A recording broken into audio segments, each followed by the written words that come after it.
முதல்வர் என் குருநாதர் மு. மாதேஸ்வரன் அவர்களை வணங்கி, இன்னைக்கு ஜாதக ரீதியா வந்து பார்த்தீங்கன்னா, சாரபலத்த பத்தி நம்ம தெரிஞ்சுக்க போறோம்ங்க. இந்த சாரபலம்னா என்னங்கன்னா, நட்சத்திர கால் அப்படின்னு அர்த்தம்ங்க.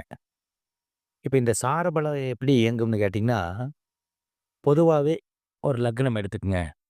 இப்போ மீன லக்னம் எடுத்துக்கலாம். மீன லக்னத்துக்கு இப்போ நம்ம இந்த சாரபலத்த பத்தி நல்லா தெரிஞ்சுக்கணும்னா, சுக்கிரனோட திசை நம்ம கணக்குல எடுத்துக்கலாம். இப்ப மீன லக்னத்துல பிறந்து, சுக்கிர திசை உங்களுக்கு நடப்புல இருக்குதுன்னு வச்சுக்கங்க. சுக்கிரன் வந்து லக்னத்துக்கு 4ல போய் நின்னுட்டார். மிதுனத்துல இருக்கிறாருங்க.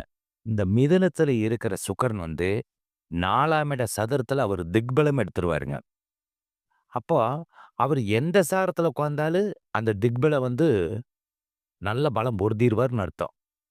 அப்போ 3ஆம் இடம் சொல்லக்கூடிய காரிஸ்தான, கௌரவஸ்தான, வெற்றி ஸ்தானத்தையுமோ, 8ஆம் இடம் சொல்லக்கூடிய அஷ்டமாதிபதி ஸ்தானத்தையுமோ நல்ல பலம் பொருந்திருவாருங்க. அப்போ இந்த சுக்கிரன் பலம் பொருந்தினார்ன்னா, இந்த இந்த மீன லக்னத்துக்கு சுக்கிரன் வந்து கெட்டவர். அவர் பலம் பொருந்தினா என்ன ஆகும்னு பார்த்துக்கங்க.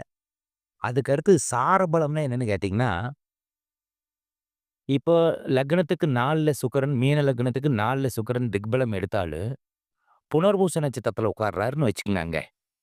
அப்போ புனர்பூச நட்சத்திரம்னா குருவோட சாரத்துல உட்கார்ந்திருப்பார். குரு வந்து சுக்கிரன வந்து பகையா நினைக்க மாட்டார். ஆனா சுக்கிரன் வந்து குருவ பகையா நினைப்பாருங்க. அப்போ இந்த சாரபலம் வந்து இல்லைன்னு அர்த்தம். அப்போ சாரபலம் இல்லைன்னா, சுக்கிரன் வந்து மீன லக்னத்துக்கு 4ஆம் இடத்துல சதுரத்துல திக்பலம் எடுத்தாலும், சாரபலம் இல்லைனாலும் கண்டிப்பா அவரு 4ல சதுரத்துல திக்பலம் இருக்கிறனால நல்லாத்தான் இயங்குவார். அதே சமயத்துல வந்து பார்த்தீங்கன்னா, வேற ஏதாவது இடத்துல இருந்தாருன்னா, சுக்கிரன் என்ன ஆகும்னா, சாரபலம் வந்து பகை சாரத்துல உட்கார்ந்தாருன்னா, அந்த திசை வேலை செய்யாதுங்க.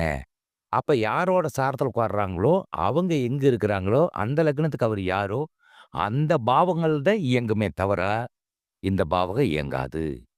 வணக்கம்.